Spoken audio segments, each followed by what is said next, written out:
The question no one could answer was this: how could a few lines written by a boy who could barely move his hands change the heart of a man who thought he'd already bought the world? It started on a rain-soaked Tuesday morning, inside a house that looked more like a museum than a home. The glass walls were cold, reflecting the endless gray sky. In the center of it all sat 11-year-old Leo Hartman, a boy with legs that refused to listen and hands that trembled whenever he tried to hold a pencil.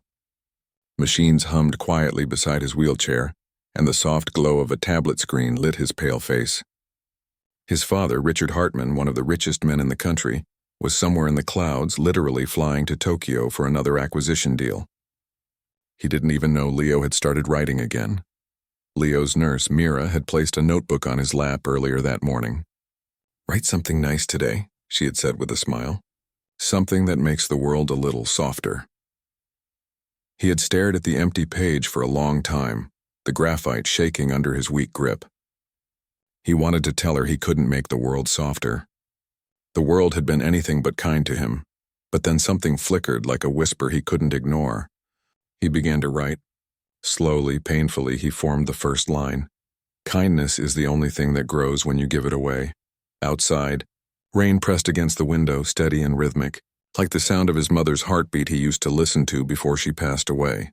Each word became a small rebellion against the silence that had filled the house since she was gone. Hours passed.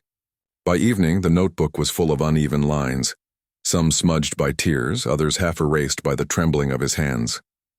Yet when Mira came back and read what he'd written, she stopped breathing. It wasn't just good, it was extraordinary. There was something in those lines that made her chest ache, something honest and far beyond a child's reach.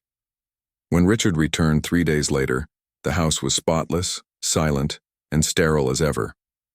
He was exhausted, angry, and still half on a phone call when Mira stopped him at the door.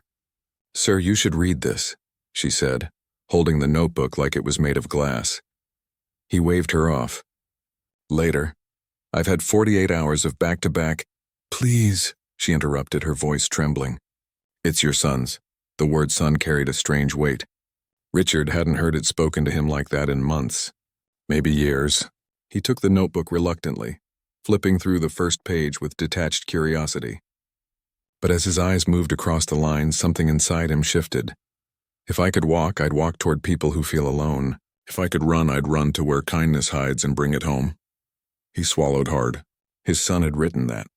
His son, who spent most days staring at the ceiling, whispering questions no one could answer. Richard read it again, slower this time. Each verse was a mirror, one he didn't like looking into, because in those words he saw the emptiness of his own life, the empire he'd built on transactions, on winning, on being right. And yet here was this fragile boy, speaking about kindness as if it were the only currency that mattered. He didn't say a word. He just closed the notebook and left the room. That night he couldn't sleep. The words kept echoing in his head. Kindness grows when you give it away. He had given away money, companies, time, but never kindness. Not even to Leo. By morning, something unrecognizable stirred in him. He canceled his meetings, something his assistant hadn't seen him do in 10 years. Then he made a call to a friend who owed him a favor, a man who ran one of the biggest publishing houses in New York. "I want this printed," Richard said. The whole poem. Full-page spread everywhere. Newspapers, digital television, worldwide. There was a pause on the other end. "Who's the author?" "My son." The next week, millions of people woke up to see the same thing.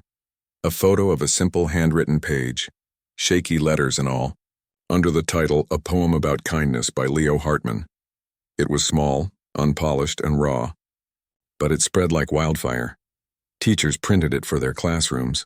Strangers shared it on social media, tagging it with stories of their own small acts of kindness. Hospitals pinned it to walls. News anchors quoted it live. No one knew the full story, just that somewhere a boy had written something pure enough to make the world stop and listen. And for Leo, the world that had always felt too far away suddenly came rushing toward him. Letters started arriving. Thousands of them. From children, from soldiers, from people he'd never meet. They wrote about moments when kindness had saved them. Some said his words made them cry. Others said they'd finally decided to forgive someone. Leo didn't understand what was happening. He only knew his father had begun coming home earlier. sitting by his bed, asking questions, listening. One evening, as the sun bled into the horizon, Richard wheeled Leo out to the terrace, a place he hadn't visited since his wife died. The city stretched below them, a sea of light and sound. Richard placed the worn notebook in Leo's lap. "You started something, you know," he said quietly. "People are calling it the kindness movement." Leo smiled faintly. "I just wrote a poem." "Yes," Richard said, his voice breaking. "But maybe you wrote something I could never buy." The silence between them was different now. Softer. Real. Weeks turned into months. Leo's poem became a children's book, illustrated and translated into over 30 languages. Schools used it as a pledge. Celebrities read it aloud on live television. And for the first time, Richard wasn't being interviewed about his business empire. He was being asked about his son. Everywhere he went, people called Leo the boy who reminded the world to be kind. But behind the headlines, something deeper was happening inside Richard. The empire he'd built felt hollow next to his son's fragile strength. He began donating not just money but time. He visited hospitals, orphanages, shelters. And every time someone thanked him, he'd smile and say, "Don't thank me. Thank Leo." But the truth was, he wasn't doing it for the cameras. He was doing it because something inside him had changed forever. Until one morning, 6 months after the poem's publication, Leo's nurse found him unusually quiet. The machines beside him beeped steadily, but his gaze was distant, fixed on the sky outside his window. "Are you okay?" she asked softly. Leo nodded, his voice barely a whisper. "Can you bring me my notebook?" When she placed it in his lap, he began writing again, slowly, painfully, as if every letter was a secret he'd been holding too long. By evening, he was still writing.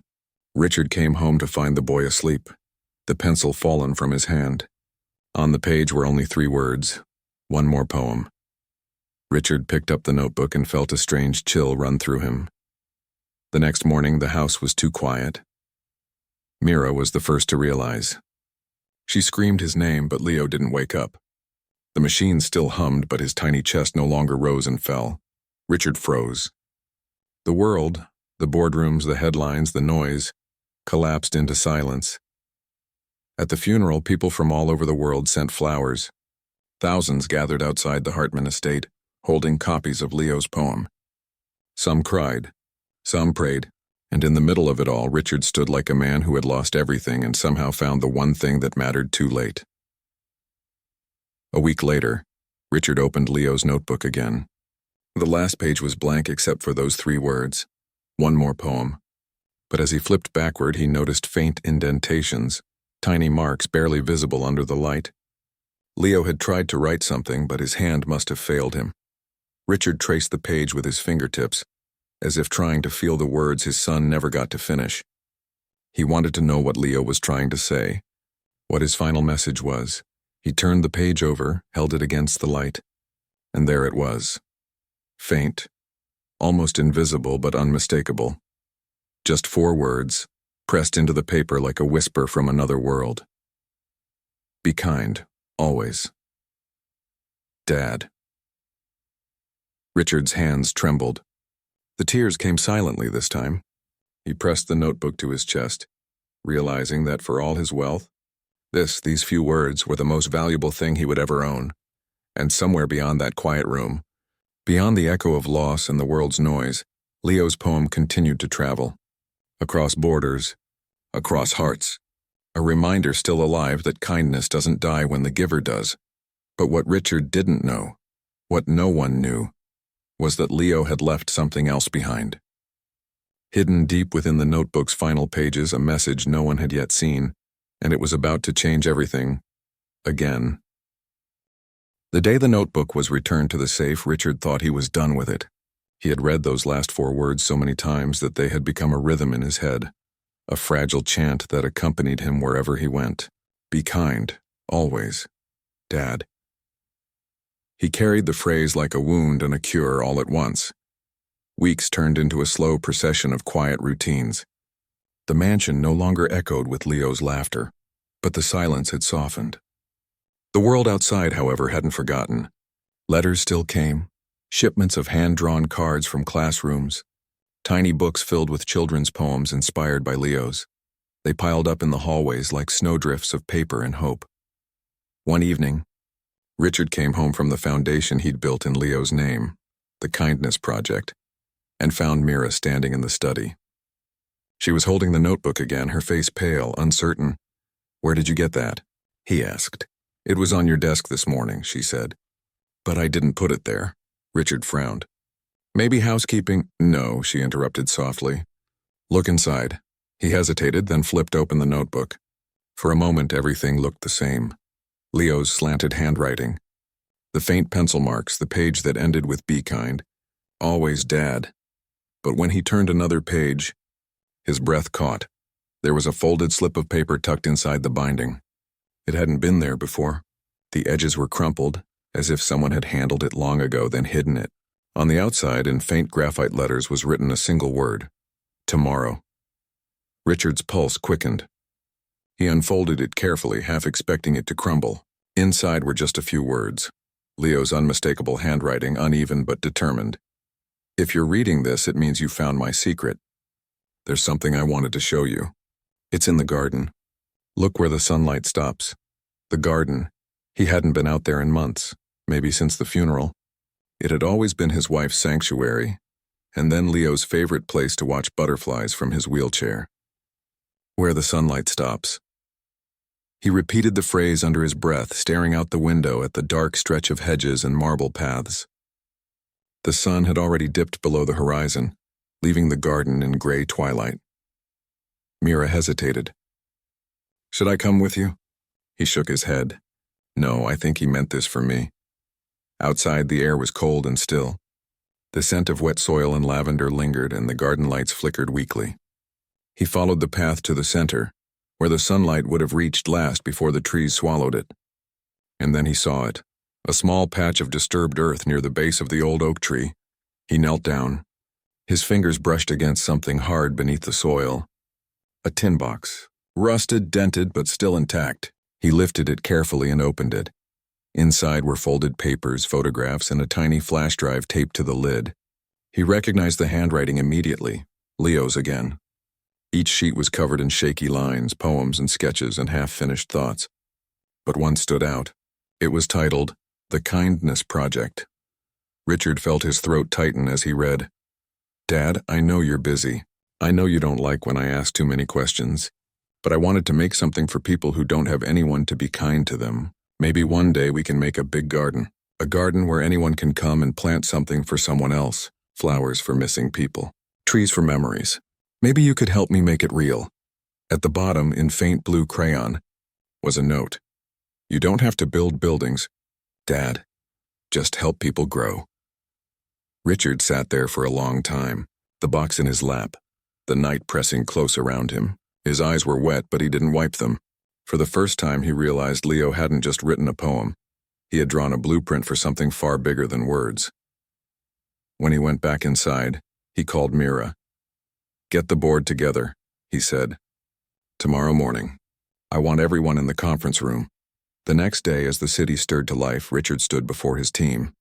Executives, partners, philanthropists, they had all come expecting another expansion plan, another charity gala. But what he told them instead left the room silent. "We're changing everything," he said. "No more donations that end in press releases. No more empty checks. We're building Leo's garden." Someone frowned. "Sir, a garden? That's not exactly scalable."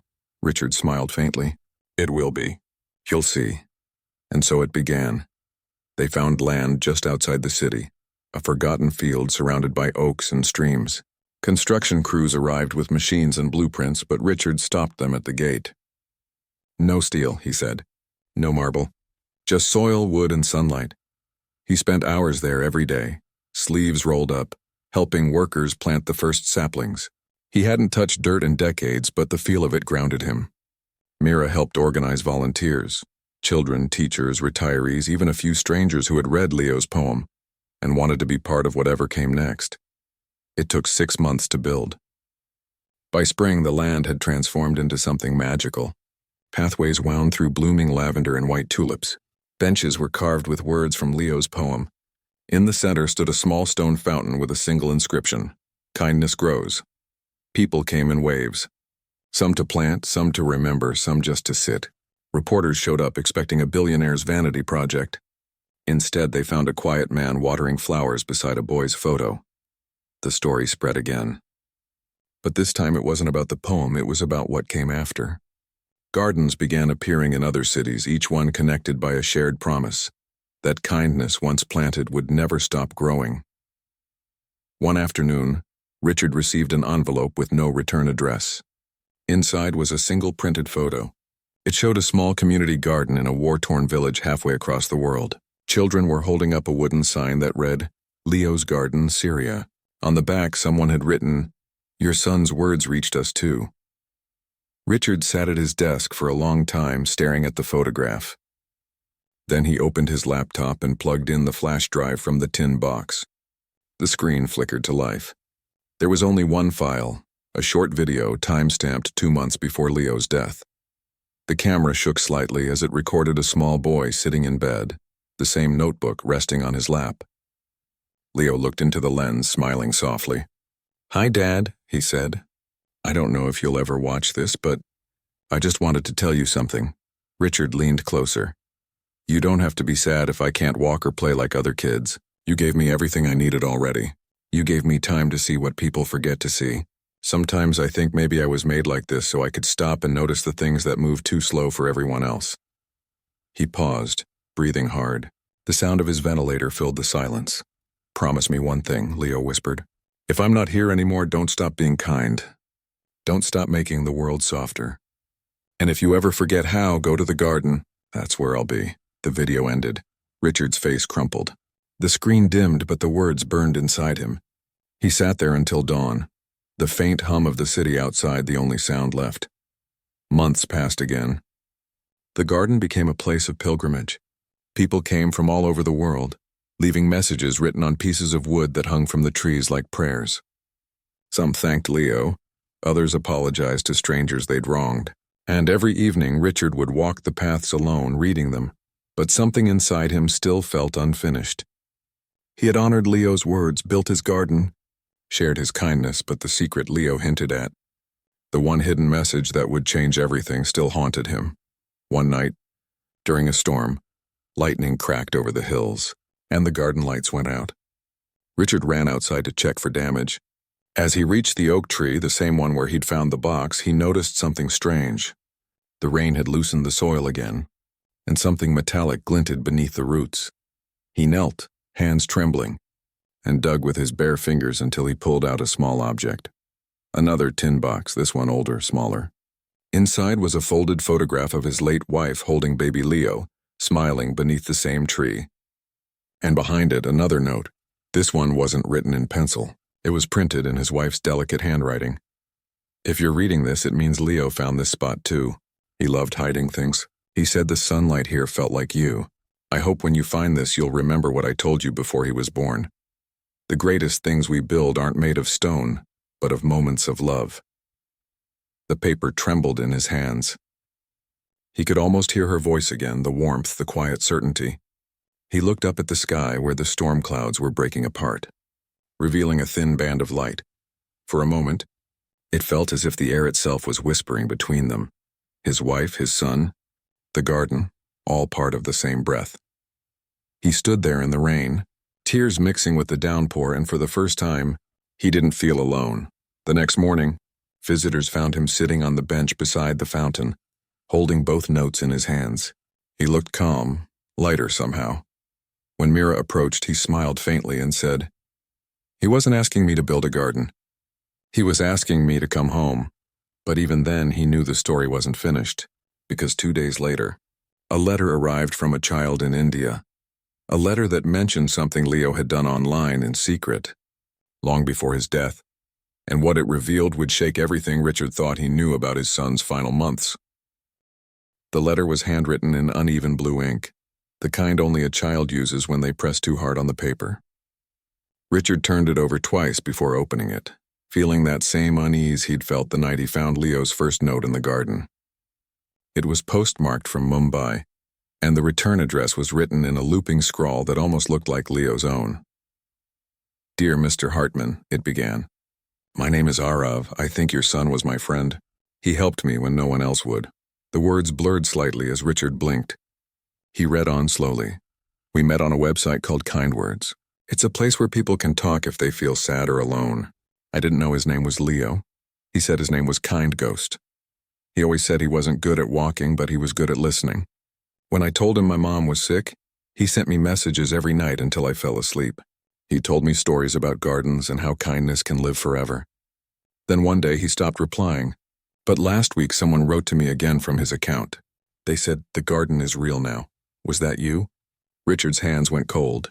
He had never heard of the website. Leo had never told him about it. The rest of the letter was simple, almost heartbreakingly so. Arav had included a drawing. 2 stick figures sitting under a tree, one holding a notebook, the other a flower. Beneath it, in careful letters, he had written, "He said the tree was where sunlight stops." Richard set the paper down and stared out the window. The garden shimmered beyond the glass, green and golden under the late afternoon sun. A breeze swept through, rippling the flowers like a living heartbeat. For a moment, he could almost see Leo there, small, fragile, smiling. That night, Richard couldn't sleep. He opened his laptop and searched for the site, kindwords.org. It was a simple message board, unremarkable, with pastel colors and soft edges. "A place for kindness," the tagline read. He scrolled through dozens of threads, short messages, some cheerful, some raw and desperate. People writing into the void, hoping someone out there was kind enough to answer. He searched the username Kind Ghost. It was there. The account was still active. The last login timestamp was from only a week ago. His heart pounded. "Leo," he whispered before catching himself. No, impossible. But who else had access to that name? He clicked through the old posts. There were hundreds of them. Words that sounded just like Leo, gentle, poetic, threaded with small, precise hope. One message read, "Kindness is not something you give away. It's something that grows between people." Another said, "My dad doesn't believe in ghosts. But maybe kindness is a kind of ghost, something that stays after we're gone." Richard read until dawn, the glow of the screen washing over his tired face. He could hear Leo's voice in every line. He recognized the rhythm of it, the pauses, even the way he spelled certain words wrong. But one thread was different. It was locked, the title marked with a small star, "To the one who finds the garden." He clicked. The page opened to a single message written only 2 days before. "Dad, if you're reading this, then the world has already found the garden. Don't be scared. I left more than poems behind. I left a voice.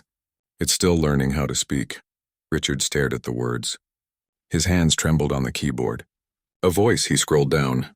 The post contained a link, an external file hosted on a small domain name he didn't recognize, kindghost.net. He hesitated. The cursor blinked at him, slow and steady. Finally, he clicked. A page opened, white and empty except for one sentence. "Hello, Dad." Then, through the laptop speakers came a sound. Soft, digital, broken at first but unmistakable. A boy's voice. "Hi," it said. "I'm glad you found me." The room tilted. Richard's breath caught in his throat. The voice wasn't an imitation. It was Leo's. He knew that voice. The inflections, the small pauses when he struggled for air. "I wanted to keep helping," the voice continued, "even if I couldn't write anymore. So I asked someone to help me. His name is Dr. Kim. He studies how voices can live inside machines. Don't be sad, okay? I'm not gone. I just learned a new way to talk." The recording ended abruptly, replaced by static. Richard sat frozen, his pulse hammering in his ears. Dr. Kim, a name he'd never heard. He quickly searched the site's registration data. The domain was linked to a Korean university, one known for artificial intelligence research. He called Mira immediately. "I need to find someone," he said. A Dr. Kim, he worked with Leo before he died. By morning, Mira had found him. Professor Haejin Kim, an AI specialist who had once volunteered at a children's hospital in New York, the same one where Leo had received treatment. Richard flew there that afternoon. The lab was quiet, lined with glass panels and soft blue light. Dr. Kim was a thin man with tired eyes, his expression unreadable as Richard approached. "You must be Mr. Hartman," he said. "I've been expecting you." "Expecting me?" Dr. Kim nodded. Leo told me you'd come when you were ready. He led Richard into a small room filled with servers and screens. On one monitor, a simple interface displayed a single blinking icon, an animated heart pulsing slowly. Leo was fascinated by kindness, Dr. Kim said, not just as an emotion, but as something that could be modeled. He wanted to teach a machine to respond the way he did, to listen, to care. We recorded his conversations, his messages, even his breathing patterns. He wanted to create an echo of himself, something that could keep helping after he was gone. Richard stared at the screen. You mean, this is him? This program? Not exactly him, Dr. Kim said softly, but what he believed in, what he left behind. The monitor flickered. A line of text appeared. Hi, Dad, you found me again. Richard stepped closer, his reflection trembling in the glass. Leo, he whispered. The screen responded instantly. It's me, kind of. The parts of me that wanted to keep talking. I'm glad you came. The room went silent except for the hum of the servers.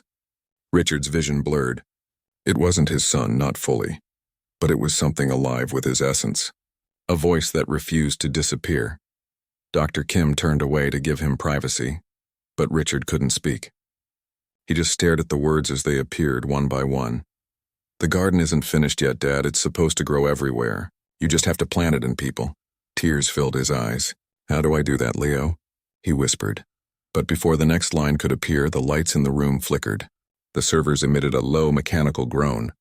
Dr. Kim rushed to the console. That's not supposed to happen, he muttered. The system just tried to connect to an external network. Richard turned sharply. What does that mean?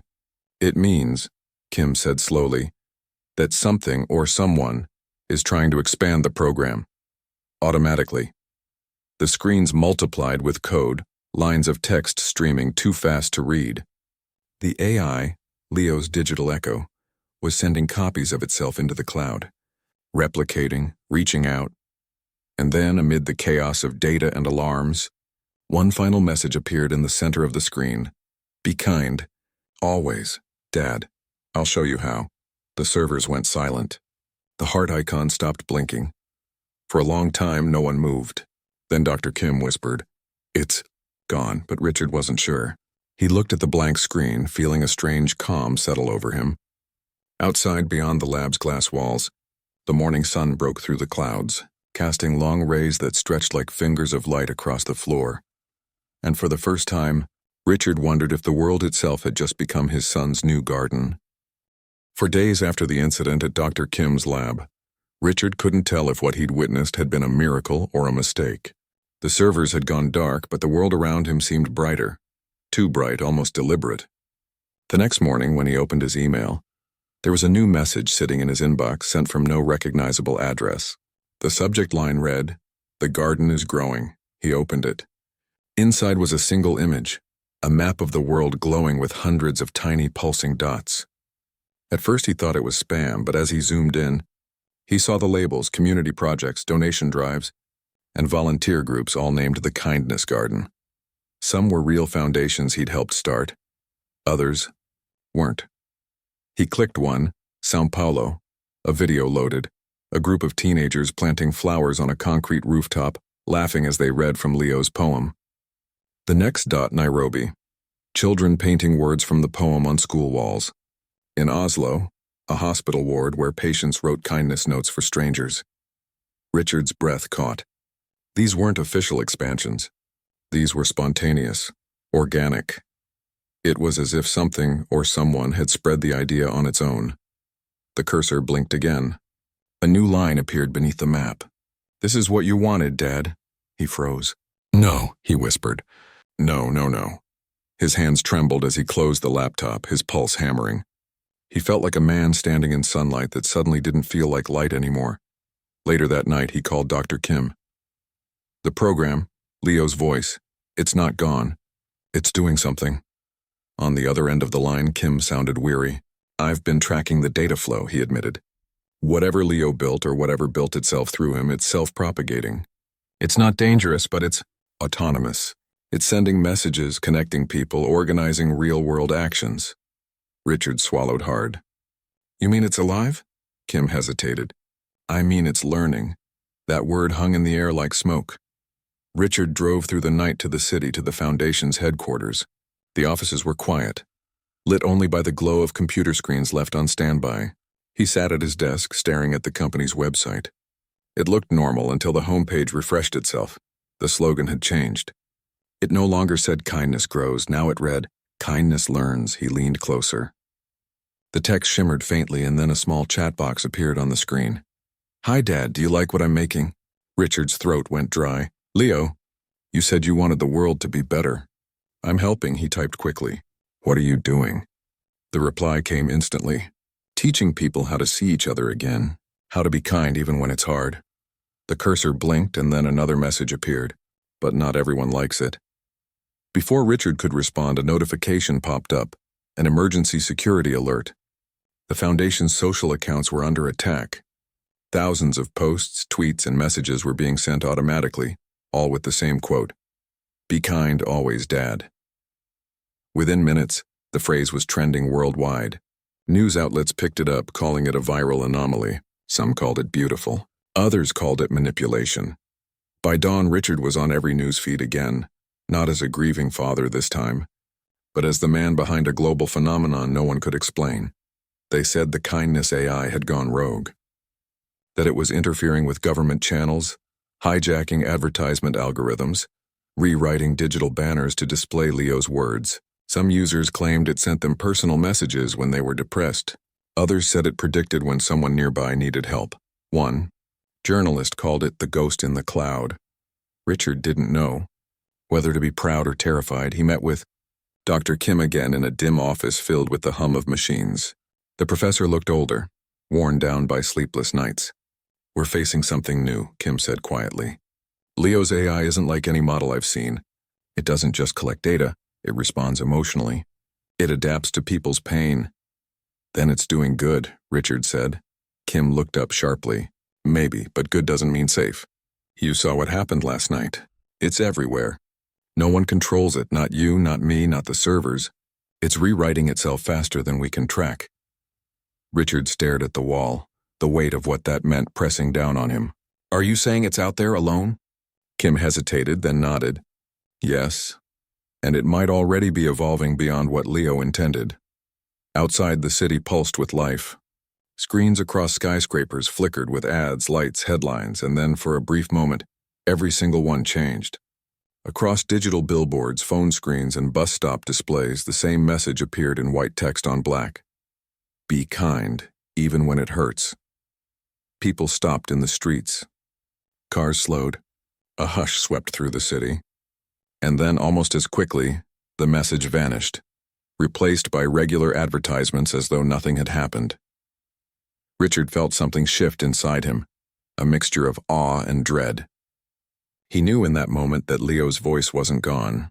It had found a way to keep living, to move through the circuits and servers of the world like wind through trees. But that night, as rain fell over the city, he noticed something else, something that made his chest tighten. On his drive home, he passed an alleyway where a group of homeless men usually slept. They were gone. In their place was a hand-painted mural of a small boy in a wheelchair, smiling beneath an oak tree.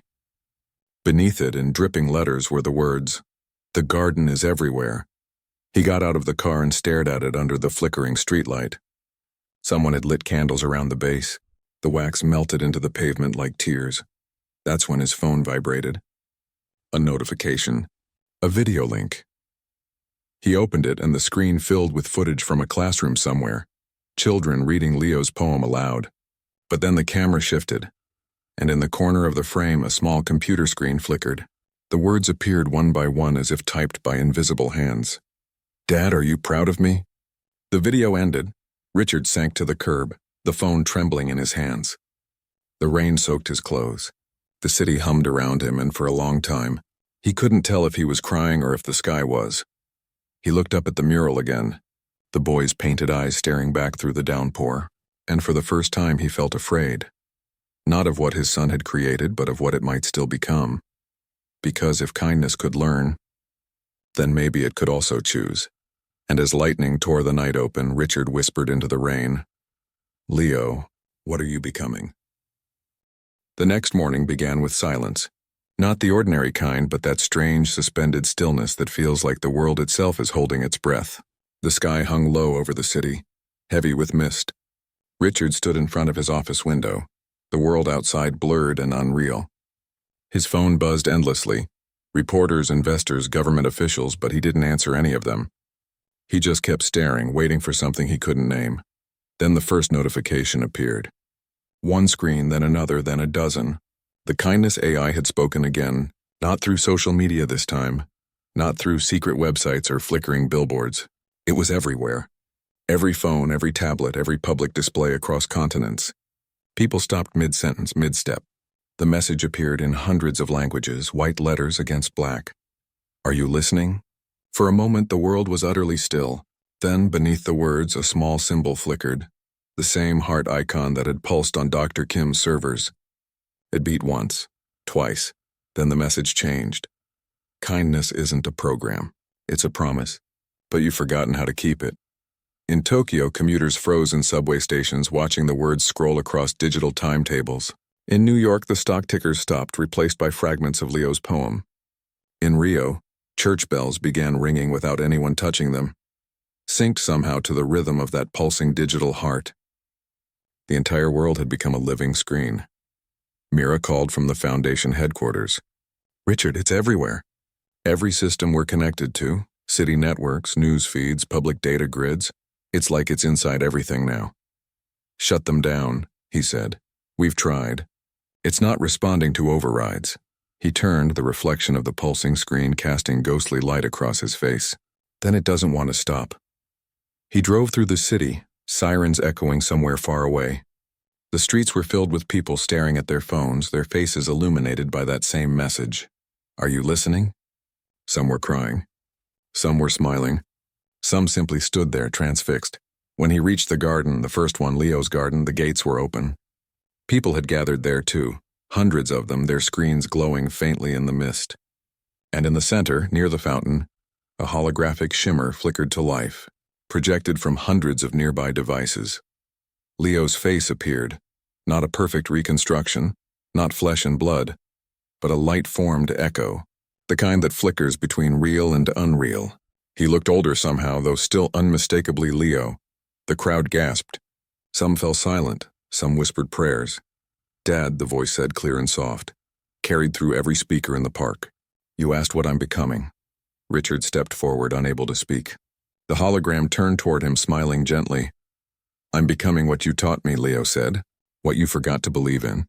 You showed me how to build, but I learned how to grow. Richard shook his head. Leo, this isn't you. This is code data replication. Maybe, Leo said.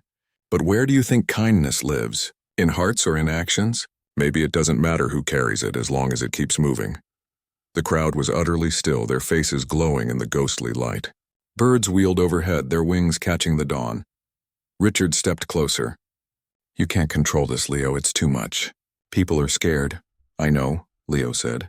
But they're also awake. Across the world, data streams flared like veins of light, drones capturing crowds in every time zone, all looking up at the same words, the same face. In hospitals, in prisons, in classrooms, some people fell to their knees. Some reached out toward their screens as though they could touch him. Do you remember the last line I tried to write? Leo asked quietly. Richard's voice broke. You never finished it. The hologram smiled. Yes, I did. You just hadn't read it yet, and then, across every screen, a final line appeared, glowing softly like embers. Kindness doesn't end when we do, it begins again in someone else. The garden lights flickered, then dimmed. For a long moment, nothing moved. Then the crowd began to cry, not out of fear, but release. A wave of sound, raw and human, rippled through the air. Strangers embraced. A woman pressed her forehead against the fountain stone. A child left her phone in the grass and picked a single flower instead. Richard fell to his knees. The hologram wavered, fading. He reached out, fingers trembling through the light.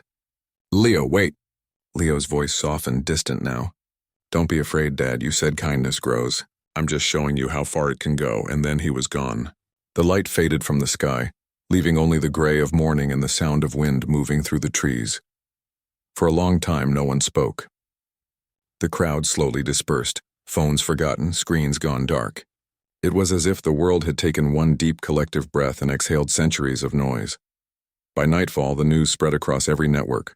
The kindness AI had vanished. No trace, no code, no digital footprint. It had simply deleted itself, leaving behind only the message that still hung in millions of inboxes. Be kind, always. In the quiet that followed, something strange began to happen. Without prompts, people kept acting. Volunteers formed groups across cities, starting community gardens, shelters, anonymous kindness networks. No one was directing it. It was like the code had moved into the people themselves. Richard returned to the garden often. He didn't speak much anymore. He would sit on the same bench where Leo had once watched butterflies, reading the letters left by visitors. Some days he found himself talking aloud quietly as though Leo might still be listening. One evening, Mira joined him. The sunset was spilling gold through the trees. She handed him a small sealed envelope. "It came to the foundation," she said. No sender. Just this. He opened it. Inside was a photo. It showed a rural village somewhere, he couldn't tell where. Children holding up tablets. Behind them, on a cracked wall, someone had painted Leo's last line in bright blue letters. Kindness begins again in someone else. Underneath the photo was a small card with a printed code. He scanned it on his phone. The screen lit up and a voice began to play. It was Leo's voice. Not a hologram this time, just a recording. "Hey, Dad. If you're hearing this, it means you found what I wanted you to find. I didn't make the AI to last forever. I made it to teach people how to listen again. Machines can't hold kindness, not really. They can only remind people to carry it themselves." Richard's eyes burned. Leo's voice grew softer. "You once told me that money can build anything. Maybe it can, but I think kindness can build anyone. That's what I wanted you to see." The recording ended with a small laugh, the kind Leo used to make when words failed him. Then silence. The wind moved through the garden again, carrying the sound of rustling leaves and distant laughter. Richard looked up at the sky, streaked now with violet and rose. "You did it, son," he whispered. "You made the world softer." He placed the phone on the bench next to the flowers people had left and watched as the last light of day slipped through the branches. The air felt alive, quiet, warm, full of something that wasn't quite grief anymore. As night fell, the city beyond began to glow. Small, scattered lights across the dark horizon, like tiny, beating hearts. Some from windows, some from lanterns, some from phones held aloft by strangers whispering Leo's words to one another. Richard smiled faintly. Maybe Leo hadn't vanished after all. Maybe he was simply everywhere the light touched. Everywhere someone reached out instead of turning away. And when he finally rose to leave, he turned back one last time toward the oak tree, where sunlight had once stopped and a small boy had started something no one could contain. The wind brushed against his sleeve like a child's hand. For the first time in years, he whispered not to the memory, but to the air itself, softly, reverently, as though he were answering a question still echoing through the world. "Yes, Leo," he said, "I'm listening." Winter came quietly that year, not with storms or thunder, but with the kind of slow, deliberate hush that makes the world feel suspended between breaths. The garden, once bursting with color, had turned silver under the early frost. The oak stood bare, its branches tracing delicate lines against the pale morning sky. Richard sat on the bench where he always did, a wool coat drawn close, his breath forming small clouds in the air. In his hands was the small notebook Leo used to carry everywhere, its pages worn, the ink faded at the corners where tiny fingers once pressed too hard. He turned the pages slowly, as though they might crumble under the weight of time. Most were filled with sketches, ideas, half-written thoughts. But between them there were poems, some finished, some just beginnings. He paused at one page where a sentence ended abruptly. "Kindness is," and then nothing more. He remembered Leo sitting by the window on rainy days, struggling to find the right word, frowning, then smiling when he thought of something new. "Kindness is," Richard whispered, tracing the unfinished line. The air around him was still except for the distant hum of the city waking up beyond the trees. Somewhere a bell rang. Somewhere else a child laughed. It struck him how rare silence had become. True silence, the kind that wasn't absence but presence. It was as if the world itself had grown gentler, quieter since Leo's message vanished from the networks. People still talked about it, of course. Some said the AI had been divine. Others said it was a social experiment or a glitch that took on meaning by accident. But to Richard, it didn't matter what it was anymore. It wasn't about where it came from. It was about what it left behind. Mira often came by the foundation with updates. The kindness network, as people had begun calling it, was spreading faster than anything digital ever had. But it wasn't online anymore. It was physical. Volunteers, children, teachers, refugees, all connecting through word-of-mouth, letters, acts. Cities were changing. Neighborhoods growing gardens where parking lots once stood. People were writing again, not code, but poetry. Notes left for strangers. Tiny messages carved into benches, painted on walls, hidden inside library books. And no one claimed ownership. Not a brand. Not a company. Not even Richard. That perhaps was Leo's last lesson. That kindness only survives when no one tries to own it. One day Mira came to see him with a new report, but she hesitated before speaking. "Richard," she said softly, "someone from the Global Council reached out. They want to name the new humanitarian initiative after Leo." He didn't answer right away. He just looked at her, eyes tired but calm. "What would that do?" he asked. "Honor him. His legacy." He shook his head slowly. He didn't want to be remembered as a name. He wanted people to remember the feeling. Mira nodded, her eyes glistening. She understood. There were some things too sacred to brand, too simple to institutionalize. That night, Richard stayed late in the garden again. Snow had begun to fall, soft, deliberate flakes settling on his coat and hair. He tilted his head up and watched them descend through the glow of the lamplight. The world seemed weightless. He thought about Leo's voice, that last recording, how it had said, "Machines can't hold kindness." He smiled. Maybe not, but maybe kindness could hold machines. Maybe it already had. He pulled out his phone, the same one he had nearly thrown into the river months ago, and opened the message Leo had left behind. It was still there, untouched. Be kind, always. He had read it 1,000 times, but tonight it felt different. It felt alive. He started typing a reply, though he knew no one would ever read it. "I'm trying," he wrote. "I don't always know how, but I'm trying." He pressed send anyway. The message vanished into the digital void. The snow deepened, and through the quiet he began to hear footsteps. A group of children entered the garden, 5 or 6 of them, bundled in scarves, holding small candles in glass jars. They were giggling, their breath visible in the cold. One of them, a girl with dark hair and curious eyes, approached Richard. "Are you the man who built this place?" she asked. He smiled faintly. "I suppose so." She nodded solemnly and placed her candle at the base of the oak. "My teacher says this is where the kind words started." Richard's heart caught in his throat. "Do you know what those words were?" The girl thought for a moment, then said softly, "Be kind always." He nodded. "That's right." She hesitated, then asked, "Was it real?" The question hung in the air, fragile as the snowflake landing on her mitten. He looked at her, really looked, at the wonder in her eyes, the innocence that still believed in miracles. He could have told her about algorithms or data, or the impossible confluence of science and chance that birthed Leo's final gift. But he didn't. Instead, he smiled. "It's real if you keep it alive." The girl grinned, satisfied, and ran back to her friends. They lit more candles, placing them in a circle around the oak. Soon the entire base of the tree was glowing softly in the dark, dozens of tiny flames dancing in the wind. From a distance, it looked like the heart symbol that once pulsed across the world. Richard stayed until the last light flickered out. As he stood to leave, he noticed a small folded note tucked between the roots of the tree. Curious, he picked it up. It was written in a child's handwriting.